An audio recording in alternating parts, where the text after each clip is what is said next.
Okay, guys, we're back here again. We are working on graphing motions lesson 2. And as you'll notice on your previous things, you will see the graphing motion here. Remember, we're going to stop and take notes as we're doing this. This is to help you study. If you want to follow along, we are on page 14 of your North Carolina Coach Book. So if you'd like to follow along, that's where we're going to be getting started. Okay?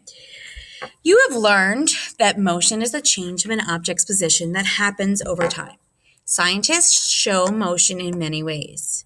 Making tables and making graphs are two ways in which scientists show information about the motion of an object. Graphing distance and time. Recall from lesson 1 that you can measure the motion of an object based on the distance it travels in a certain amount of time. When scientists measure distance or time, they are collecting data. Data are pieces of information including words and numbers. Scientists often organize their data in tables. A data table is a chart made up of rows and columns used to organize data. So, looking at the very first thing here, motion is a change in an object's blank that happens over time.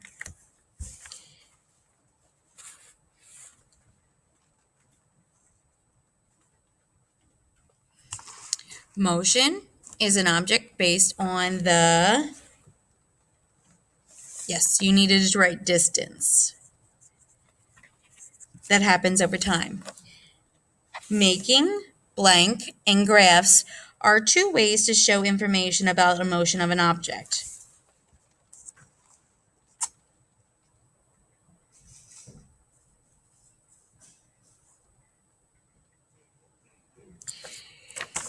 Data table.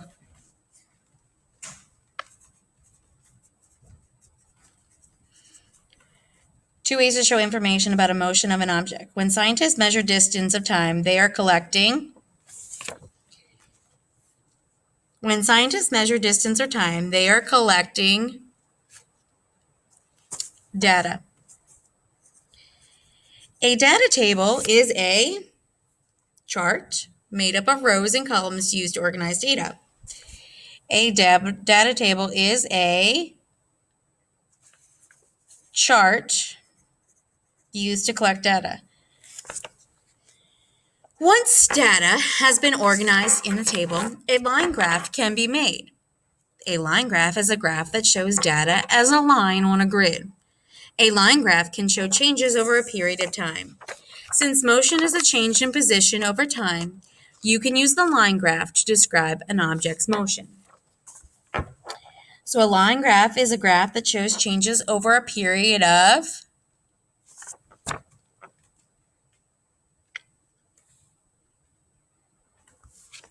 time. Since motion is a change in position over time, you can use a blank to describe the object's motion. How are we going to measure this, guys? We are going to use a what? Line graph to describe an object's motion. Okay. Suppose a scientist measures how far a cheetah can run after a certain amount of time. The scientist records the data in the table below. When the scientist makes a line graph to show the cheetah's motion. To start making a line graph, draw a horizontal line and a vertical line. Remember, guys, this is the horizon line, this is the horizontal line, and this is the vertical line. Okay, so your X and your Y axis, which we will be talking about in math. The lines should meet at a right angle. Remember, right angle is a 90-degree angle. Plot the period of time an object travels along the x-axis, the graph's horizontal line. Plot the distance an object travels along the y-axis, the graph's vertical line. This is kind of like a line graph, which shows the relationship between the distance and time. It's called a distance-time graph. On a distance-time graph, the x represents the period of time.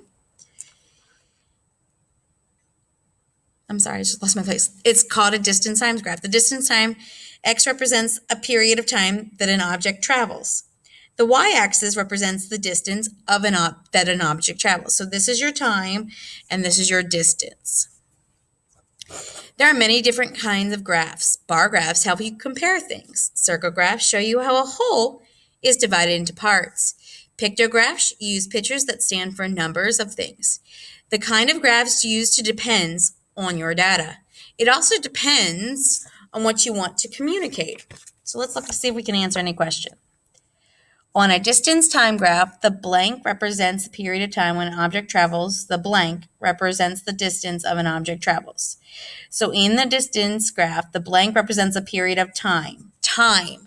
Which axis represents time? Look at your picture up here. Which axis represents time? What letter is this? Yes. Your x-axis represents time.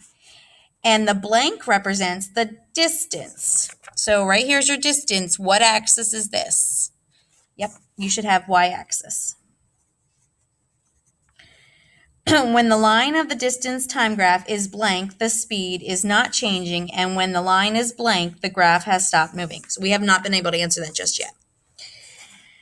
Look at the graph of the cheetah's motion above. It shows how time and distance are related. Recall that speed is a measure of how far an object moves in a certain amount of time.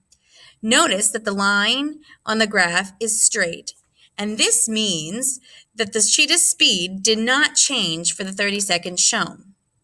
To find the cheetah's speed, divide the total number of distance as shown below.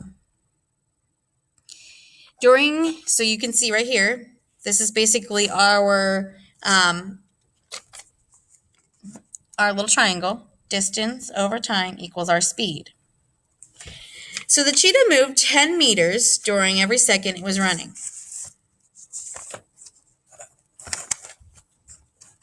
When you graph motion, suppose there are 30 seconds the cheetah stops moving. After another 10 seconds, at 40 seconds, the distance traveled is still 300 meters. Just because they stopped, the distance didn't change. This distance didn't change. He stopped, he took a water break, whatever you want to call it. That's what he did. When a scientist makes a new graph, it is shown below. Notice that a graph line changes. The new part is flat. A flat line on a distant graph shows that an object has stopped moving. So let's look at this right here. When the line on the distance time graph is blank, the speed is not changing. When the line is blank, an object has stopped moving. So it has stopped moving. It is going to be what type of line? Flat. This one's going to be flat right here. When a line on a distance time graph is blank, the speed is not changing. What do you notice about this? This is a what? It's a constant. Okay? It's a constant. You can see it's a straight line. If this was a wiggle, his time would change going to places. But because it's a straight line, it's a constant movement. Meaning he's moving at the exact same speed at the exact same time. Okay? A steeper line indicates that the object is moving. So let's look at it. Now suppose after 40 seconds, cheetah starts to move again. It travels 200 meters in 10 seconds. The scientist makes a new graph and looks like this. The new part of the graph is steeper. It shows that the cheetah has moved 200 meters in 10 seconds. So right here, you'll notice that this is steeper. The cheetah moved faster than it did in the first 30 seconds. A steeper line on the distance shows a faster or greater speed. A steeper line indicates that an object is moving. What? If it's going steeper, we are moving faster. Now, don't forget, remember over here in your next video, we're going to be answering these questions right here that are located on the next page, which is page 17. So if you're following along, I'm on page 17, and we're going to answer these questions here.